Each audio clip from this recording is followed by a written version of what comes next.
Welcome to మగువా channel. I am Anu Prasad, health and fitness motivator. ఈరోజు మనం చేసుకునే హెల్దీ వంట రాగి పిండి అండ్ ఓట్స్ యూజ్ చేస్తూ ప్యాన్ కేక్, బనానాస్ కూడా యూజ్ చేస్తూ ప్యాన్ కేక్ తయారు చేస్తున్నాను. So this is very good for health and పిల్లలకు కూడా చాలా మంచిది. సో ఇంగ్రీడియంట్స్ చూద్దాము.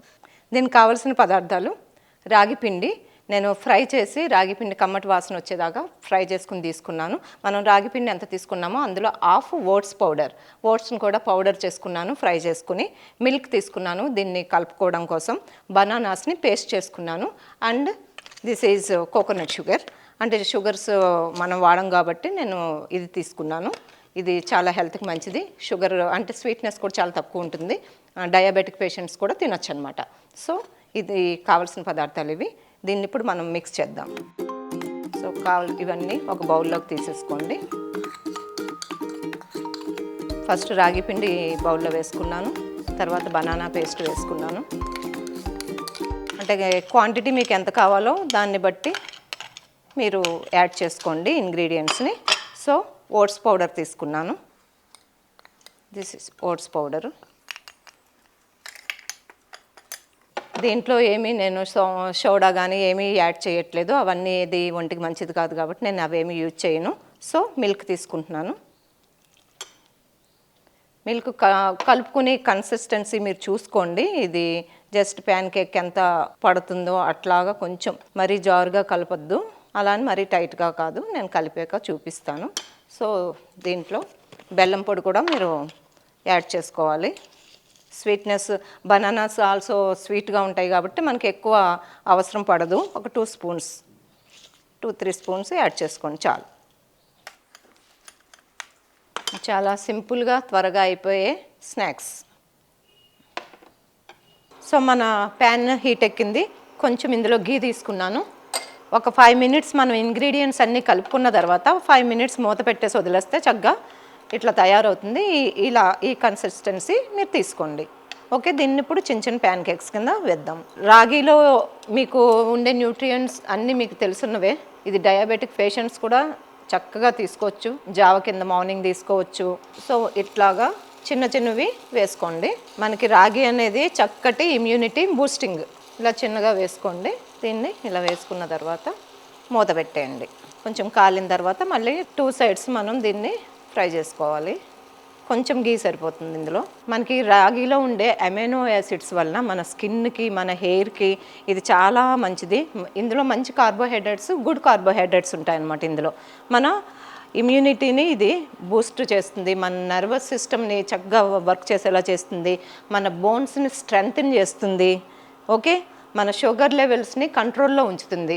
అందుకే డయాబెటిక్ పేషెంట్స్ కూడా యథేచ్ఛగా మన రాగి ఫ్లోర్ని తీసుకోవచ్చు అనమాట. ఓకేనా. ఇది రిచ్ ఇన్ ఫైబర్ రిచ్గా ఉంటుంది, ఐరన్ ఉంటుంది, కాల్షియం ఉంటుంది, ఈజీ ఫర్ డైజెషన్. నేను చెప్పేవన్నీ కూడా హెల్దీ ఇంగ్రీడియంట్స్తోనే చెప్తాను. సో మనకి ఇది బాడీని కూడా కూల్ చేస్తుంది. ఓకే, ఇందులో విటమిన్స్ ఉంటాయి, మినరల్స్ ఉంటాయి, ఐరన్ రిచ్గా ఉంటుంది, కాల్షియం ఉంటుంది. అందుకే మన స్కిన్కి, హెయిర్కి, బోన్స్కి అన్నిటికీ కూడా మంచిది. ఎదిగే పిల్లలకి దీని మనకి జావా చేసి ఇస్తే పెద్దవాళ్ళు తాగుతారు, చిన్నపిల్లలు తీసుకోరు. కాబట్టి మనం ఇలాగా ఇందులో బనానా కూడా చాలా మంచిది కదా. విటమిన్ ఏ ఉంటుంది ఇందులో. మన ఐసైట్, ఐ హెల్త్కి చాలా మంచిది. బనానాస్ యాక్చువల్గా మన షుగర్ పేషెంట్స్ కూడా తీసుకోవచ్చు, వాళ్ళకు కూడా మంచిదే.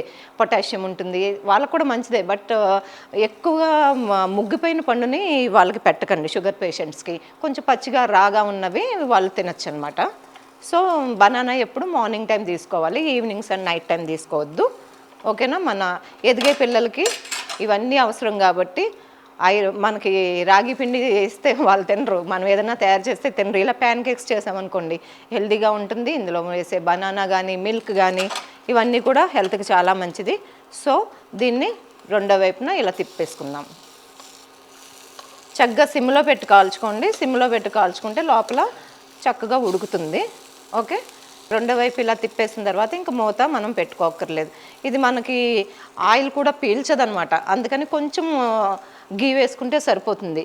మన గీ కూడా మన బోన్స్ని స్ట్రాంగ్ చేస్తుంది కాబట్టి మంచి గుడ్ కొలెస్ట్రాల్ ఉంటుంది కాబట్టి విపరీతంగా కొలెస్ట్రాల్ పెరిగిపోతుంది, గీ తింటే లావు అయిపోతాము అని కాదు.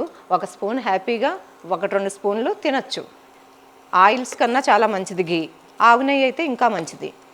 సో ఇలా 2 వైపులా మనం చక్కగా దీన్ని కాల్చుకొని తర్వాత పైన కోకోనట్ పౌడర్ ఉంటే కోకోనట్ పౌడర్ని స్ప్రెడ్ చేసుకోండి, లేకపోతే డ్రై ఫ్రూట్స్ని పైన డెకరేట్ చేయండి. పిల్లలకి చూడడానికి కూడా బాగుంటుంది, తినడానికి కూడా బాగుంటుంది. డ్రై ఫ్రూట్స్ కూడా మనకి మెగ్నీషియం ఇవన్నీ ఉంటాయి, మనకి క్యాజులో అవి. సో కిస్మిస్, జీడిపప్పు, బాదాం ఇవన్నీ కూడా మంచి ప్రోటీన్ సోర్స్ కాబట్టి గ్రోనప్ చిల్డ్రన్కి కానీ వర్కౌట్స్ చేసే వాళ్ళకి కానీ గుడ్ ప్రోటీన్ ఉంటుందన్నమాట.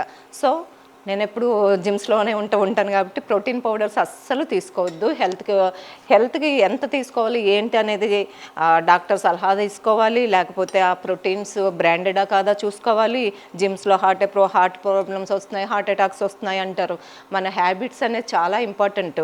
మనం ఎంత వర్కౌట్ చేసి బాడీ పెంచుదాం, బాడీ తగ్గిద్దామన్నా సరే ఏదైనా స్లో ప్రాసెస్లో ఉండాలి. న్యాచురల్ ఫుడ్స్ తీసుకోవాలి. కెమికల్ ఫుడ్స్ కానీ ఇష్టం వచ్చిన ప్రోటీన్స్ తాగేయడము, ఒక 1 మంత్లోనే సన్నగా అయిపోవాలి, 1 మంత్లోనే లావుగా అయిపోవాలి, మనకు మజిల్స్ వచ్చేయాలని స్టెరాయిడ్స్ తీసుకోవడం, ఇలాంటివన్నీ తీసుకుంటే హార్ట్ మీద పడుతుంది ప్రాబ్లము.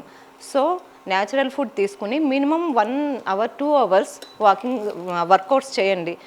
ఏమీ చేయలేని వాళ్ళు చక్కగా వాకింగ్ చేసుకోండి, సైక్లింగ్ చేసుకోండి, స్విమ్మింగ్ చేసుకోండి. These are good for health. So మనకి ఏదో ఒక ఫిజికల్ యాక్టివిటీ అనేది మస్ట్ అండ్ షుడ్గా ఉండాలన్నమాట. ఓకే, మన ప్యాన్ కేక్స్ రెడీ అయిపోయినాయి. సో మనకి ఇది ఫ్రై అయిపోయింది. దీన్ని బౌల్లోకి తీసుకుందాం. కలర్ఫుల్గా ఉంది. దీని మీద డ్రై ఫ్రూట్స్ని పెట్టేద్దాం. మీకు కావాలంటే ఇందులో బాదాం అండ్ జీడిపప్పుని పౌడర్ చేసుకుని పిండిలో కలిపేసుకుంటే అలా కూడా చాలా టేస్ట్ ఉంటుంది.